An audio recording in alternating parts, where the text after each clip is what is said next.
Oi gente, tudo bem com vocês?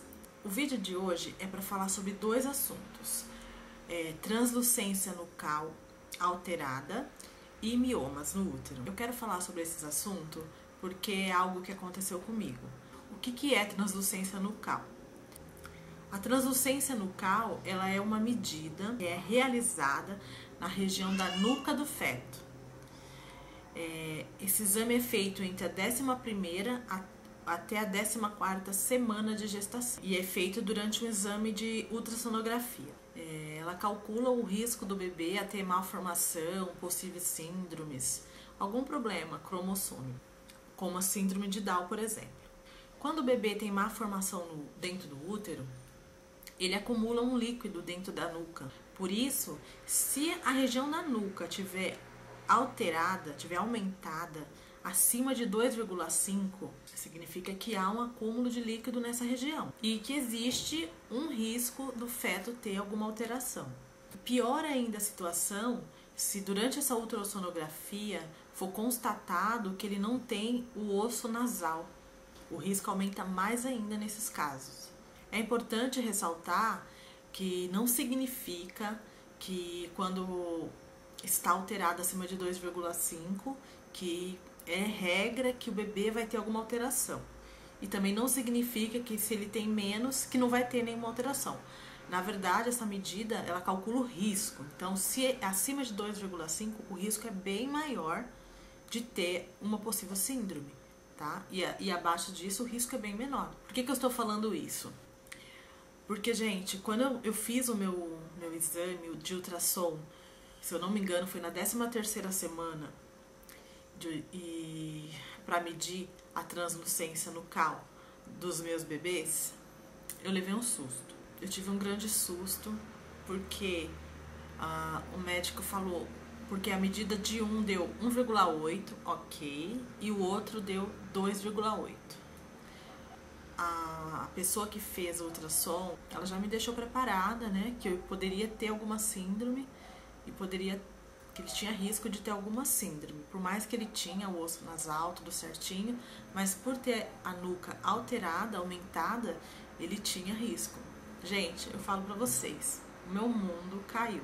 Eu acho que nenhuma mãe quer ter um filho com problema, por menor que seja esse problema. Porque não assim por nada, gente, é porque é muito sofrimento.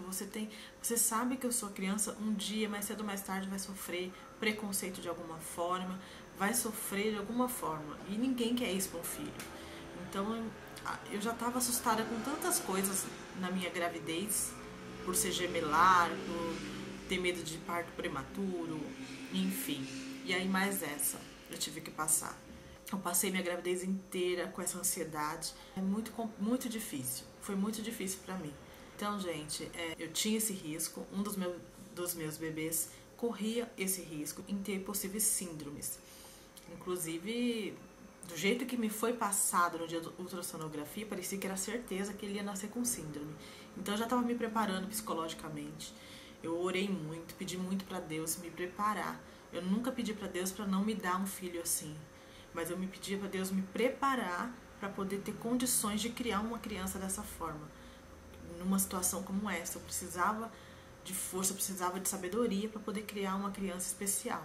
E é o que eu pedia para Deus. Eu tô aqui falando para vocês que se alguém está passando pela mesma situação, fica tranquila, porque não é certeza de nada essa medida, porque eu agradeço a Deus hoje que os meus bebês nasceram perfeito e eu tomei, né, tipo, precisando ver pra crer. Quando eles nasceram, que ficaram na UTI, eu ficava só perguntando pra enfermeira, será que ele tem síndrome de Down?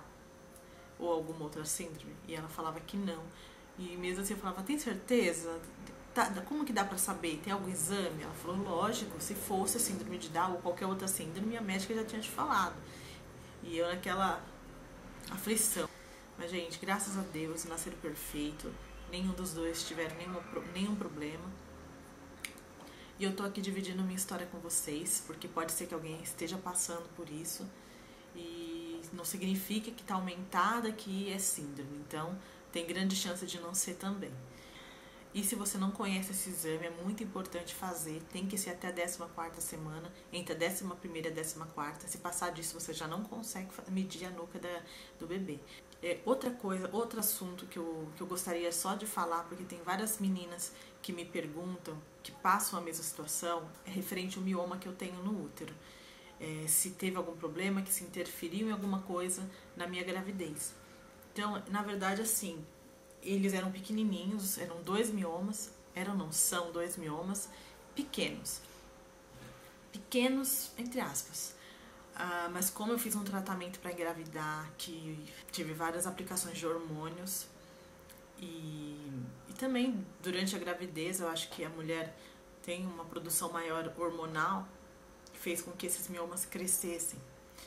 E isso foi acompanhado até certa semana de gestação, depois não deu mais para ver, mas eu fiquei um pouco assustada, tinha muito medo, porque já eram 2 bebês e ainda tinha que dividir espaço com 2 miomas. Então, minha preocupação era eles crescerem muito e, sei lá, acontecesse qualquer coisa. Eu passava muitas bobagens na minha cabeça que eu nem compensa passar aqui pra vocês, falar nada pra vocês, porque é bobagem, não é verídico. Mas, gente, então, esses miomas cresceram. Quando eu fiz o exame de translucência nucal, dá pra ver perfeitamente esses miomas, porque foi um exame morfológico. E eu vou deixar aqui no final do vídeo pra vocês verem como que foi detectado, pra vocês terem uma noção do tamanho, tudo certinho. Então, quando eu já estava fazendo esse exame, provavelmente na 13ª semana, mais ou menos, um dos miomas já estava com 7 centímetros e o outro com quase 4 centímetros, um de cada lado. E foi assim também outra angústia, porque eu sentia isso na minha barriga, isso pressionava muito. Teve um deles que estava bem embaixo assim, então conforme as crianças foram crescendo e os miomas junto, era como se eu estivesse grávida de 4 crianças ao invés de 2. Então, por isso que minha gravidez foi bem de risco. Eu fiquei deitada parte da minha gravidez inteira, e porque doía muito, eu sentia dor. Tem muitas meninas que me perguntam, tem medo de ficar grávida, de fazer um tratamento e engravidar com mioma. Então, aconteceu comigo dessa forma. Eu não sei se é indicado, o meu médico disse que não teria problema nenhum engravidar com mioma no útero. Então, para você tirar um mioma, e se você quer engravidar, eu acho complicado, porque você corre o risco de você perder seu útero e você não conseguir engravidar. Então, eu acredito que não há problema nenhum comigo. O médico disse que não teria problema. Engravidei já com mioma, eles cresceram sim dentro da minha barriga, eu já estava ciente que isso poderia acontecer. Foi difícil, porque acho que por ser 2 bebês, né, e ainda com os miomas, foi difícil, porque eu sentia muita dor no pé da barriga. Se eu ficasse em pé, por exemplo, parecia que pressionava tudo para baixo, que eu precisava sentar, deitar. Hoje eu ainda não sei como eles estão. Eu já vou fazer ultrassonografia dia 29 de janeiro, para saber o tamanho deles, como eles estão agora. E depois eu gravo um outro vídeo contando pra vocês, dando esse feedback pra vocês de como eles estão, como está a minha saúde em geral. Porque até hoje, agora que eu estou fazendo check-up, estou fazendo para saber como que tá os meus ovários, meu útero, tudo.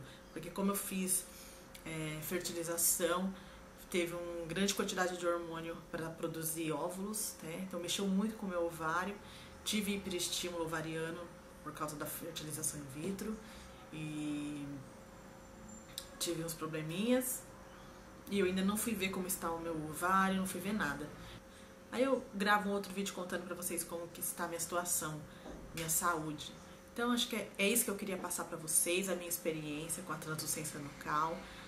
Se alguém estiver passando pela mesma situação, tenha fé, fique tranquila, que não adianta. Se for para você ter um filho especial, glória a Deus por isso. Pede para Deus sabedoria, pede para Deus colocar bastante amor no seu coração, para você poder criar seu filho com muito amor, que é a única coisa que tem a fazer. Gente, essa é a minha experiência. Espero que vocês tenham gostado do vídeo, que tenha ajudado um pouquinho alguém. E é isso. Vou deixar agora no final aqui do vídeo um pedacinho do ultrassom, tem um pedacinho em 3D da nuca do bebê alterada e tem a parte dos miomas, onde o médico mede o mioma e dá pra ver direitinho o mioma no útero. Tá bom? Espero que vocês tenham gostado do vídeo, que tenha ajudado aí um pouquinho. E fiquem com Deus e até o próximo vídeo.